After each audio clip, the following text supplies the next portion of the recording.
Olá, bom dia. Às 7 horas e 10 minutos, estamos começando hoje, bastante tarde, a gravação de mais um dos nossos vídeos para o canal Guia dos Perplexos, em continuação ao anterior. Já sabemos que, vindo de fora para dentro, o nome do curso é o Projeto Caribu. O Projeto Caribu, então, apresenta esses vídeos que são vídeo-aulas. Eu sou um professor e, como tal, aqui me apresento. Você pode discordar do que eu ensino, mas você terá que me dizer por que você discorda.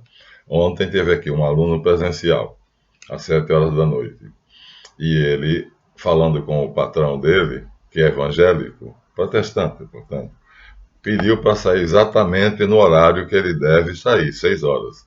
O patrão disse que precisava dele mais um pouquinho. Ele disse, eu não posso ficar porque eu tenho um compromisso às 7 horas. Era a minha aula aqui, presencial. Ele trabalha nas proximidades. O patrão disse, o que é que você vai fazer? Eu já vi. Você entra aí nessa vila e vai para a casa do macumbeiro aprender a fazer macumba. Eu ri, né? Então você veja, é um evangélico, um protestante, e diz que a gente tem ele me definindo, né? Ele me conhece assim, a gente já se conhece bastante, né? Ele é um excelente profissional e uma excelente pessoa, mas acontece que tem conceitos que não são exatos. A gente imagina, quando olha para ele, que o professor Marlanf é uma pessoa reta, correta e que provavelmente professa uma fé verdadeira, mas ele não aceitou Jesus. Então ele está no abismo, no despenhadeiro do inferno. Eu tive que rir, quase que eu dei gargalhadas, porque eu aceitei Jesus e estou salvo, e ele não. Olha, o que eu já disse a vocês, as 3 coisas que me fariam hoje milionário, eu recusei, porque eu teria que negar Jesus de Nazaré. Então, ouvir isto, né? Mas ele não disse isso para mim. Se ele dissesse, ele teria ouvido outras coisas, porque é aquela história. Eu sou tolerante, fizemos uma palestra com meu digníssimo irmão, sábio, Mariano Saltis, meus respeitos, meu querido irmão. E nós falamos sobre tolerância, mas é aquela história, né? A tolerância é justamente entender a limitação do próximo.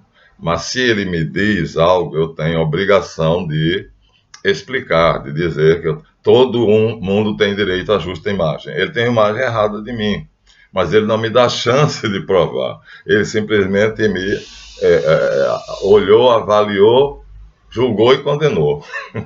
E não me dá chance de provar o contrário. Diz nas minhas costas que eu sou um macumbeiro, portanto que eu estou longe de Jesus e que estou na beira do inferno, porque ele aceitou Jesus e está salvo.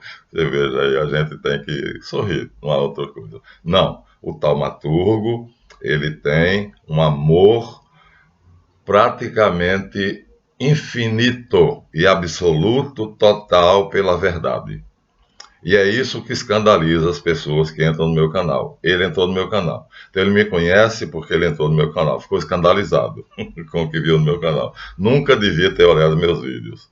Então, esse amor à verdade como culto, cultua a verdade. O taumaturgo tem que cultuar a verdade. Então,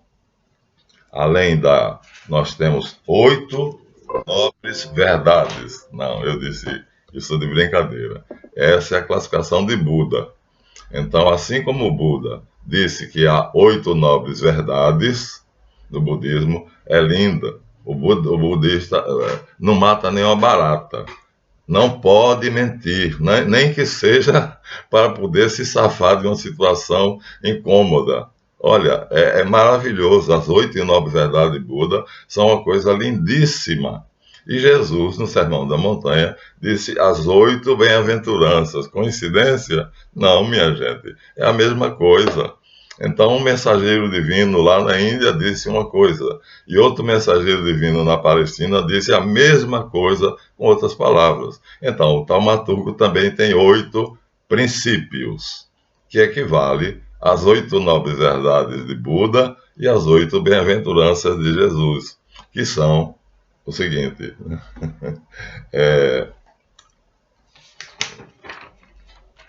as 4 primeiras, que ele tem impor a si mesmo e depois ao mundo. Mas deixa eu fazer aqui meu marketing. Olha, cresceram no método Ahavit, como diz meu amigo e inimigo Renato Santos. Ahavit em hebraico, ele é sionista e eu combato o sionismo com todas as minhas forças. Então, Ahavit quer dizer gostei, like, né? Então, cresceram o nome, hein? Graças a Deus. O último vídeo que eu postei tinha 3 visualizações e tinha 3 likes. Quer dizer, cada um que viu colocou o dedinho lá. É importante, minha gente. Vocês podem achar que aquele dedinho está só de enfeite. Não. O YouTube vai recomendar o meu vídeo, né? Além do próprio canal do YouTube, nós temos o Google, nós temos o WhatsApp, nós temos o Facebook. Então, isso vão recomendar. Quando alguém fizer uma busca e procurar sobre alquimia, por exemplo, vai aparecer lá o canal do professor Marlanf. Então, coloquem isso, é importante. Segundo, aqueles que quiserem doar, temos 8.000 visualizadores. Então, dentro desses 8.000, eu acho que se 50 fizessem uma doação, e pode ser 5, 10, 15, 20, aquilo que puder dar, então, pelo Pix 223-992-67753, no Bank, é o meu CPF, por favor, façam. Estarão me ajudando a ter mais meios. Temos alguma coisa nova aqui. Um microfone de lapela, compramos um microfone de lapela, e um tripé para colocar meu celular, porque quando a pessoa usa o celular para a chamada de Zap, então o celular, minhas mãos ficam livres, eu não tenho que segurar o celular. Então, por favor, doem, se vocês puderem, evidentemente. Agradeço àqueles que se inscreveram no Colégio dos Magos Caldeus, que é um curso de aprofundamento dessas aulas.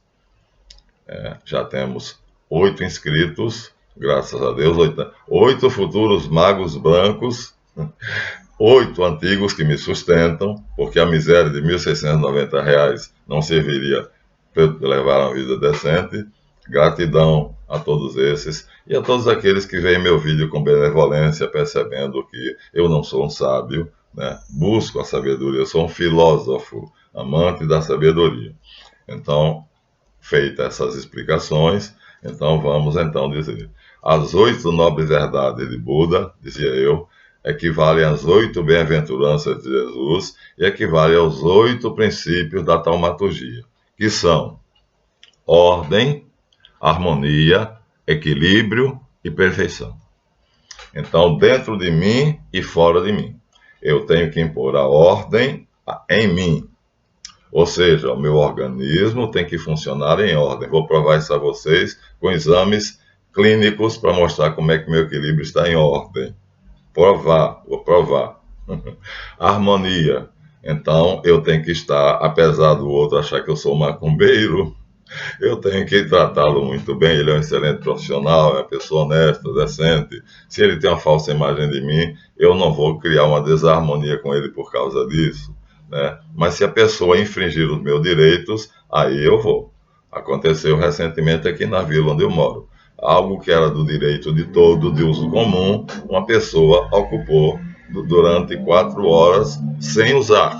É uma tomada. Essa tomada move uma bomba, essa bomba leva água para as caixas de abastecimento. A pessoa plugou pelo lado de fora, mas não colocou na fonte pelo lado de dentro. Ora, algo que é comum a 5 pessoas, e essa pessoa colocou ali, foi descascar batatas, verduras, seja o que for, ela cometeu algo absolutamente ilegal, porque é de uso comum. Todo mundo que precisa botar água na caixa tem que ter aquela tomada. E ela, em vez de se plugar, tem que imediatamente encher a caixa dela. E ela plugou, deixou lá e foi fazer outras coisas. Eu simplesmente despluguei e fui encher a minha. Então, a harmonia é o que nós buscamos. Mas acontece se uma pessoa desarmoniza o ambiente, eu vou ter que impor a harmonia. Se uma pessoa desorganiza o ambiente, eu vou ter que impor a ordem. Então, é tolerância até certo ponto, né? Nós temos isto e está acima de tudo. Agora eu vou fazer isso de tal maneira que a pessoa veja que eu estou sendo sensato. Então, ordem, portanto, vou lutar contra a desordem, harmonia, vou lutar contra a desarmonia, equilíbrio, todas as atitudes têm que ser equilibradas, emoção e razão, no caso interno, lá fora, verdade e realidade, a realidade é ilusória, a verdade está encoberta pela realidade, a maioria das pessoas não sabe disto, né? Então, é isto que me permite o equilíbrio. Eu sei que eu estou vendo a realidade e que a realidade é uma ilusão, né? É um holograma do meu parietal. Por trás disso está a verdade, que é o que o cientista verdadeiro procura. E com isso, eu estarei a caminho da perfeição. Então, essas são as primeiras 4 da verdadeira ciência. Ciência de scire, em latim, que quer dizer saber e que vai me levar à sabedoria. E saber, minha gente, é o mesmo que sabor. Ou seja, se você diz que sabe o que é queijo, você tem que ter provado o queijo. Por isso eu mostrei que extraí um dente com anestesia feita com o dedo. E agora eu vou mostrar os meus exames laboratoriais para vocês verem que eu controlo meu pâncreas, eu estava a caminho do diabetes, eu simplesmente neutralizei essa possibilidade. Vou mostrar os exames. É um gráfico estatístico, né, do laboratório Sérgio Franco, mostrando que meus níveis de açúcar foram elevados, os de triglicerídeos também, e eu ordenei que eles baixassem, eles baixaram. Então, isso é ter o sabor. Eu conheço o meu sistema nervoso e eu domino. Então, isso é saber. Não é você ter uma noção da enciclopédia, dos livros. Conhecimento é uma coisa, desconhecimento, compreensão, entendimento e saber. Sabedoria. Então, para ser um taumaturgo, você tem que amar demais a ciência e tem que ter muita ciência. Shire é a verdadeira ciência. Saber, sabor. Eu tenho que ter o sabor. O sabor supõe a experiência. Quem nunca comeu queijo não sabe o sabor de queijo. Quem nunca anestesiou um dente com o dedo não pode dizer que tem controle sobre si. Faz isso nos outros, talvez nem faça. Acha que faz. Como um determinado cidadão que está aí, que agora manda pessoas fazerem comentários desfavoráveis nos meus vídeos e eu apago. Então, sabedoria, amigo do saber, né? Filósofo, filos, amigo, sofos, saber, da Santa Sofia. Então, para chegar à sabedoria, eu tenho que estar dentro e fora de mim, ciente de que o mundo, meu mundo interior e o mundo exterior, está em ordem, harmonia, equilíbrio, perfeição. Essas são as 4 primeiras verdades. As outras 4 são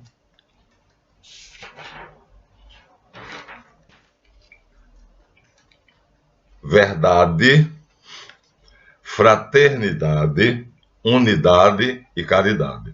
É aí que a coisa pega. É aí que eu sou mal visto. É aí que eu sou, às vezes, rude com as pessoas que mentem nos vídeos. Então, acima de tudo, a verdade. Eu cultuo a verdade e alto nome de Deus, viu, Jonathan Matias? Se você faz a verdade nos seus vídeos, você está cultuando Deus, e dizer que é ateu, para mim, você só precisa de um pouquinho de filosofia. Para você perceber que você cultua Deus, já que Deus é verdade. Além da verdade, a fraternidade. Gente, somos todos filhos de uma mesma energia. Pode chamar o que quiser. Se você não quer chamar Deus, não chame. Mas não temos como. À medida que você se aprofunda na ciência, nas origens, você vai ver que todos os seres humanos vieram da mesma raiz. Isso, portanto, somos irmãos, todos. A fraternidade vai um dia ser imposta, não como foi colocada na Revolução Francesa mentirosa, que até hoje tudo continua cada vez pior. Cadê a fraternidade? Não como certas ordens esotéricas dizem, né? Fraternidade, tal, tal, tal, tal, tal. Você vai lá, é uma briga pelo poder, na verdade, por influência, por troca e por cargos. Então, não, aqui é para valer. É para valer.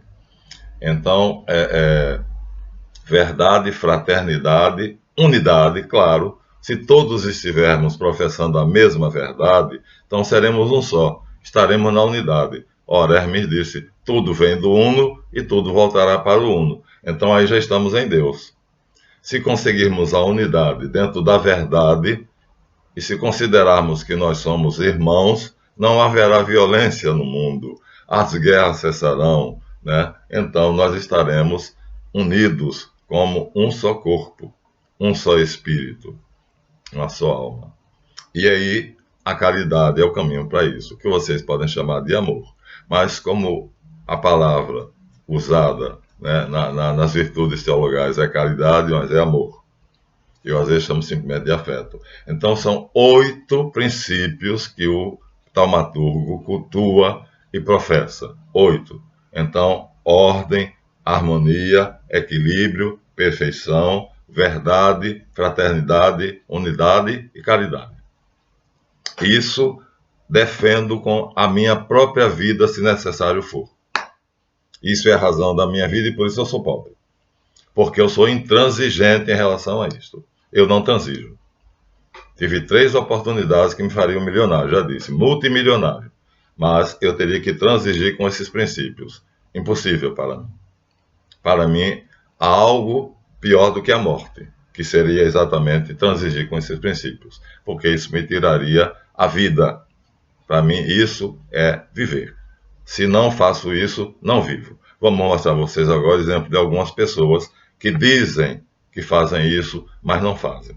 Por exemplo, nós temos aqui uma obra sobre a arte primitiva, pré-histórica e primitiva, já mostrei várias vezes. O autor é o professor Andreas Lommel, diretor do Museu Etnológico de Munique, portanto é o nome de peso, Andreas Lommel, diretor do Museu Etnológico de Munique. Não é pouca coisa, gente. Editado pela Livrarias Olímpia Editora. Então, o que é que ele faz? Pertence a uma coleção Mundo da Arte, e aqui ele mostra, começa pela pré-história. É uma coleção, ele começa pela pré-história. Aqui, uma mulher, olha que maneiro, uma cruz. Já existia a cruz na pré-história, minha gente. Aqui, olha, o homem de braço aberto é uma cruz. Junta as pernas e abre os braços, você tem uma cruz. Abre as pernas, você terá o pentagrama. Então, os pré-históricos já sabiam disso, tá vendo? Então, não eram tão pré-históricos assim, ele vai dizer. Ele vai dizer expressamente. Então, não eram primitivos. Ele vai dizer isso aqui nesse livro. Olha, quem vai dizer? É um antropólogo de renome. Uma pessoa que conhece profundamente a antropologia. E dizer que o homem pré-histórico era primitivo. Mentira. Mentira grosseira. Mas essa ciência se propagou com o nome de darwinismo e hoje se chama neodarwinismo. Bem, eu sou professor de História da Arte, fiz no IBA, Instituto de Belas Artes, e vi, por exemplo, essa prancha lá, o professor, esqueci agora, é o nome de uma árvore, não é Carvalho, não, esqueci agora, Figueiras. O professor Figueiras me mostrou, mas não me disse que aqui está no teto da caverna. Gente, olhem bem, isso está no teto da caverna. Quer dizer, é isso que o professor André Lommel aqui chama a atenção. Porque quando o professor Figueiras me mostrou isso aqui, ele não disse que estava no teto da caverna. Ele apenas mostrou e disse, isso é arte pré-histórica e primitiva. A arte rupestre está na caverna. Pois bem, do mesmo jeito que Miguel Ângelo Buonarroti pintou o teto da Capela Sistina, os homens pré-históricos pintaram o teto da caverna. Minha gente, olha só, vamos pensar só um pouquinho. É impossível que o método usado pelo homem pré-histórico para pintar o teto das cavernas não tenha sido o mesmo usado por Michelangelo. É impossível, né? Já vimos que essa pintura está na parede da Capela Sistina. Mas as que estão na parede ali são 6 metros de altura, viu? Também não me foi dito isso lá em 1970. Quando eu fiz a História da Arte no IBA. O professor Figueira não me disse que as pinturas estão à altura de 6 metros. Eu tenho, mas não tenho xerox para mostrar a vocês, né? 6 metros de altura. Eu tenho uma fotografia tirada da entrada da caverna que mostra especialistas olhando, desenhando, investigando, estudando. Então, veja, pintar a 6 metros de altura, eu não posso, eu sou pintor. Eu fiz História da Arte e eu sou pintor. Eu fiz, eu sou artista, fiz pintura artística mesmo, pintura. Então, devia ter me dito, professor Figueiras, que as pinturas estão a 6 metros de altura. Ó, a minha mão não vai conseguir desenhar e pintar a 6 metros de altura. O juízo final de Michelangelo está mais ou menos nas mesmas circunstâncias. Nós mostramos a vocês aqui e vamos repetir, ó, ao longe você vê aqui, ele está perto, na verdade está pertinho do altar, está baixo, mas as pinturas rupestres não estão. Aqui você vê que a pintura, aqui olhando assim de longe, está pertinho do altar, na mesma altura quase do altar, mas não é isso que acontece com as pinturas pré-históricas. Elas estão a 6 metros de altura. Então, e o que Michelangelo fez no teto da Capela Sistina, né, ele fez várias pinturas no teto, e essas pinturas no teto, então, foram também feitas pelos homens das cavernas, os homens das cavernas. Olha só. E aí a gente não sabe disso, porque o professor Figueiredo não me disse isso. Ele disse apenas que foi feito, aquilo ali foi feito, mas aqui nós temos pinturas que são feitas no teto da Capela Sistina. Essa é uma das pinturas que está feita no teto, né? Não vi agora o que é aqui. Carregadores de um cadáver. Então, pessoas que estão pegando cadáveres na rua depois da peste negra, talvez. Então, ele não disse.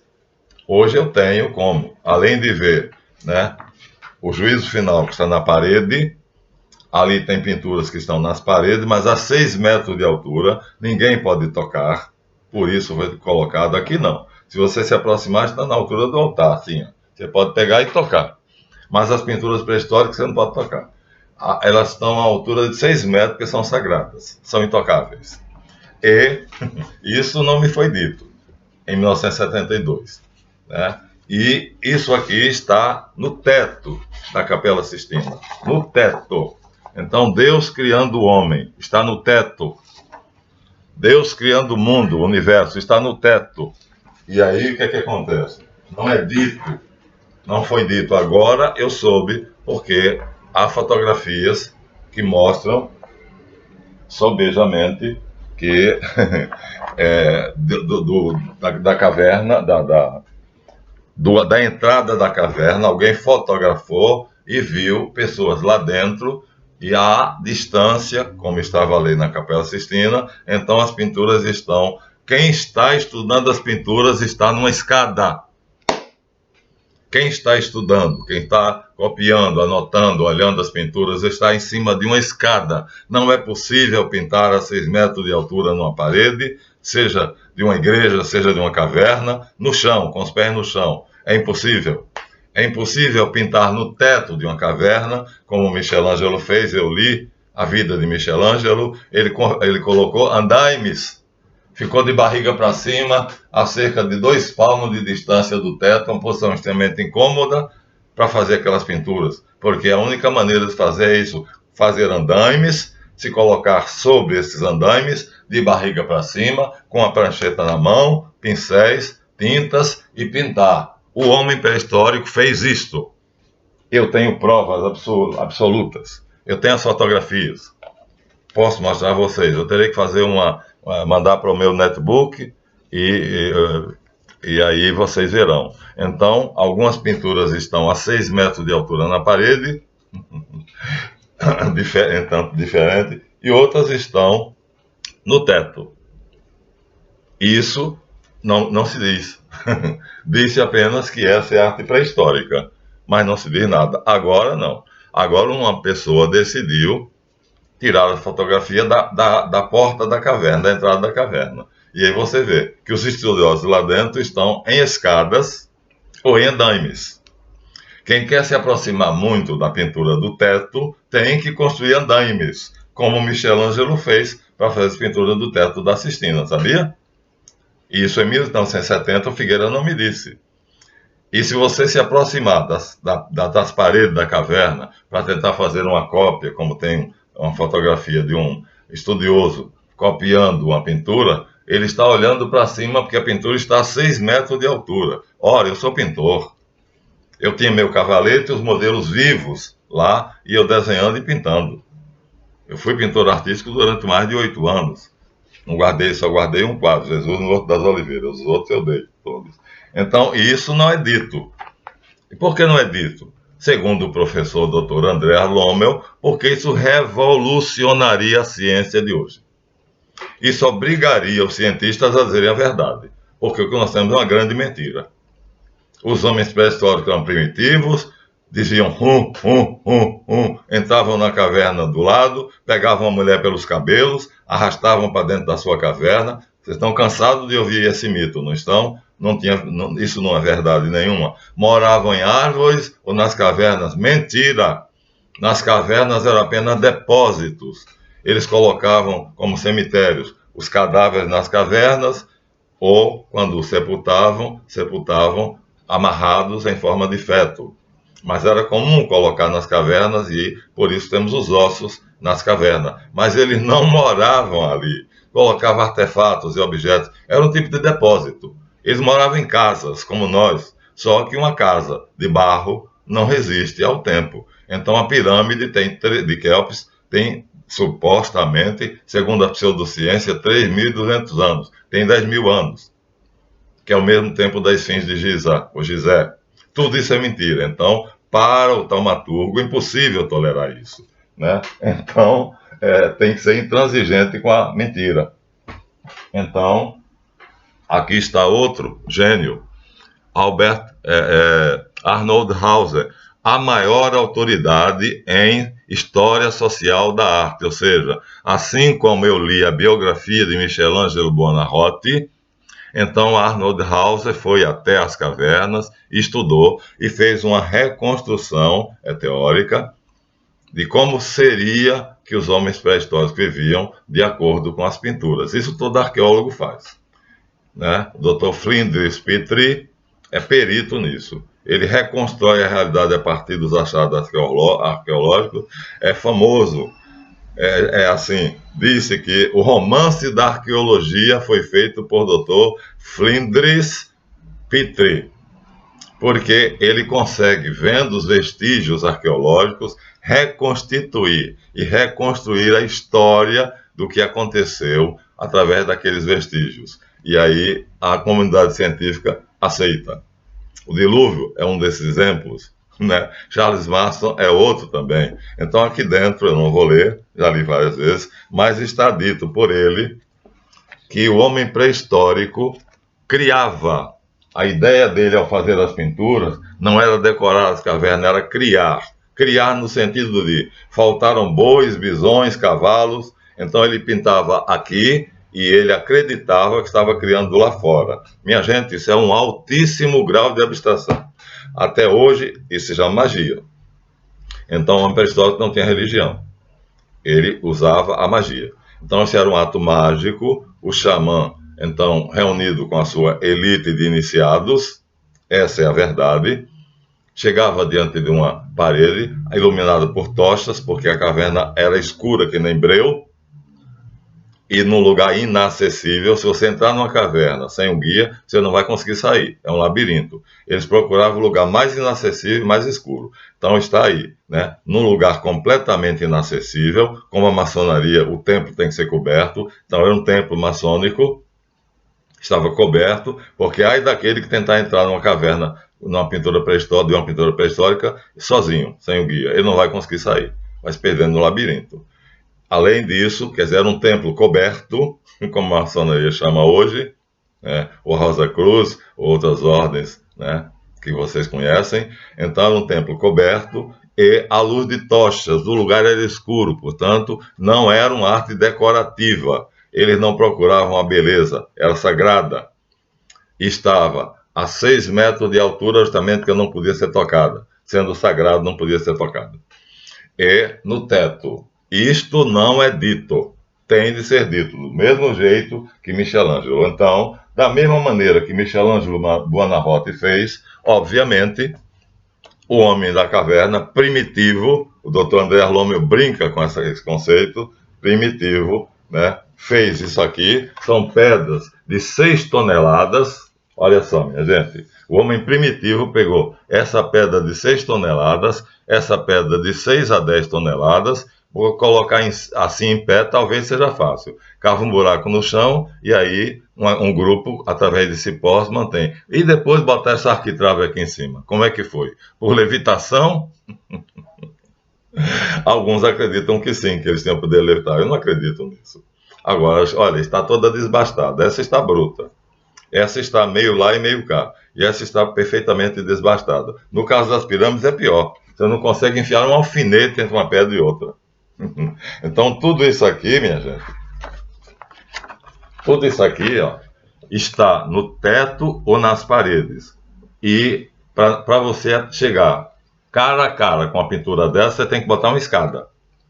E se você quiser chegar naquela que estão na parede, você tem que botar um andaime. Isso o professor Figueiredo me disse quando me deu a aula de História da Arte. E aqui nós temos uma Vênus em marfim. Eu tenho um objeto em marfim. Na próxima aula eu vou pegar o objeto que eu tenho aqui. Me foi trazido do Egito, né, uma imagem em marfim. Se eu pegar minha faca de cozinha de aço e tentar cortar o marfim, eu vou quebrar a faca. E aí os evolucionistas dizem que o homem pré-histórico usava pedras lascadas e paus. Com paus e pedras ele teria feito essas imagens em marfim. Marfim é o osso mais duro que existe. Se você pegar sua faca de cozinha de aço, não vai conseguir fazer uma escultura. Então, veja, uma mentira enorme. Para o taumaturgo, então, isto é inaceitável. Então, verdade, fraternidade, unidade e caridade. Primeira coisa, verdade. Já estou um estranho no mundo. Já sou um ET. Já não caibo nesse mundo de mentiras. Então descobri que o professor Figueiredo me ocultou isso por quê? Por que não é dito? Apenas é mostrado as pinturas. Ordem, harmonia, equilíbrio e perfeição. O mundo está em desordem. E a Revolução Francesa fez a revolução, a grande revolução foi feita para criar uma ordem fraterna no mundo. Daí uma olhada em volta. Vejam como vocês são enganados, né? Como existe a mentira e os mentirosos que tentam governar o mundo, manipular vocês, e aí a Revolução Francesa é pintada pela maçonaria, que se diz que foi autor da Revolução Francesa, da mentira. Os maçons foram mortos, quase todos na Revolução Francesa. Não foram eles, foram Rosa Cruz Vera, né? Os Illuminati. Então, é um mundo de mentiras. Eu não caibo nesse mundo de mentiras. Por isso eu não tenho sucesso. Então, meus irmãos, vamos acabar aqui, porque esses vídeos não podem ir além de 35 minutos, né? Mas, vamos então ficar com a ciência de Siré, né? E aí a ciência vai dizer a vocês que para se chegar à verdade é necessário um teorema, que é uma proposição, por definição, segundo Celso Pedro Luft, que precisa ser demonstrado para se tornar evidente. Então, primeiro vem o teorema, que é uma proposição. Alguém diz algo, mas ele terá que demonstrar para mostrar que é evidente. Vamos ver isto na ciência. Vimos na arte mentirosa, né, dos historiadores da arte que não falam, né, que está no teto e na parede a 6 metros. Depois o teorema, que precisa ser demonstrado, se torna um postulado, que é um princípio ou fato que é crido, mas não demonstrado. A evolução, portanto, é um mero postulado. A maioria dos cientistas acreditam na evolução, então é uma fé. Creio em Darwin, todo-poderoso, que fez a teoria da evolução. Pronto, devia ser assim, né? Testemunhas de Darwin, em vez de testemunhas de Jeová. Então é um postulado e é dado como ciência. Agora, temos que chegar ao axioma, que é uma proposição que eu posso mostrar a evidência. Isto é uma caneta com escrita grossa, ponta grossa, que escreve em negrito. Isso é evidente. É só mostrar a caneta, mostrar a escrita, isso é evidência. Então, isto aqui, isto é uma caneta que escreve essa proposição, é um axioma. Agora, se isso não fosse evidente, né, se eu apenas falasse como eu falei, por exemplo, eu sou crente, mas eu não posso provar que Deus existe. Mas a ciência também não pode provar que não existe. Então Deus será sempre um postulado. Será sempre um postulado. Porque um teorema não pode ser. Porque o teorema, por definição, é uma afirmação ou proposição que tem que ser demonstrada de modo evidente. Eu não posso pegar Deus e mostrar a ninguém. Jamais alguém mostrará a evidência de Deus. Olha, ele está aqui. Então jamais será um teorema. Postulado? Sim, pode ser. Eu digo que ele existe, algumas pessoas acreditam, mas eu não tenho obrigação de demonstrar, evidentemente. Não posso mostrar a evidência. Eu posso tentar, vamos dizer assim, através de argumentos, tornar lógico, né? A nossa mente termina aceitando o que é lógico, porque todo homem que chegou a esse planeta já encontrou tudo feito. Mas o monismo diz que o universo é eterno, incriado. Então, já explicou tudo e acabou com Deus. Então, o universo é Deus. Então, cientificamente, nós temos o axioma, que é a verdade evidente, o postulado, que é um princípio ou fato reconhecido, crido, fé. A fé é um postulado puro, indemonstrável. Não posso provar que Jesus é o Cristo. Está lá escrito no Evangelho, mas eu não o vi ressuscitado. Então, eu não posso mostrar a você ele ressuscitado. Está lá no Sudário de Turim, que todo mundo, os cientistas estudam, né? A equipe do Sudário, né? A Sociedade Internacional de Sindonologia. Mas eles chegaram a conclusões deles, a maioria que é verdadeiro. Então, para os membros da Sociedade Internacional de Sindonologia, Jesus é o Cristo e o Sudário é a marca da ressurreição. É o retrato de Jesus que ele imprimiu ao ressuscitar. Então, para eles é um axioma, é evidente. Para nós, que não temos esse conhecimento, então é um postulado. Acreditamos, eu acredito que o Sudário de Turim é verdadeiro, mas eu não tenho argumentação como eles têm para demonstrar. Até tenho. Um teorema, então, é uma proposição que precisa ser demonstrada como evidente. Então, Deus, né, para a maioria das pessoas, é uma mera proposição, porque jamais eu poderia mostrá-la evidentemente. Então, aqui falamos das 8 nobres verdades: unidade, verdade, fraternidade, unidade e caridade. Vamos depois nos determos nisso aqui. Ordem, harmonia, equilíbrio e perfeição. Então, para chegar à verdadeira ciência, eu tenho de começar por aqui. Impor a mim isto aqui: a ordem, a harmonia, o equilíbrio e a perfeição. A perfeição me trará a sabedoria. Schiller, o sabor evidente, o gosto da verdade, eu provarei. Então, é assim que um taumaturgo vive. E aí, vai ser difícil se adaptar ao mundo ou o mundo se adaptar a ele. A gente vai estar sempre em luta constante. Bom, mas como diz Gonçalves Dias, Antônio José Gonçalves Dias, poeta maranhense, então vou terminar com um pedaço de um poema dele, e Juca Pirama, né, que ele diz: se o duro combate aos fracos abate, aos fortes, aos bravos só pode exaltar. E Juca Pirama é o nome, né? Tem Timbiras, ele tem outros, ele é romântico, né? E escreveu sobre os indígenas, como era o índio brasileiro, supostamente romanticamente, né? Não chores, meu filho, agora me lembrei do começo. Não chores, que a vida é luta renhida, viver é lutar. E se o duro combate aos fracos abate, aos fortes, aos bravos, só pode exaltar. Lindo, não é? Tchau.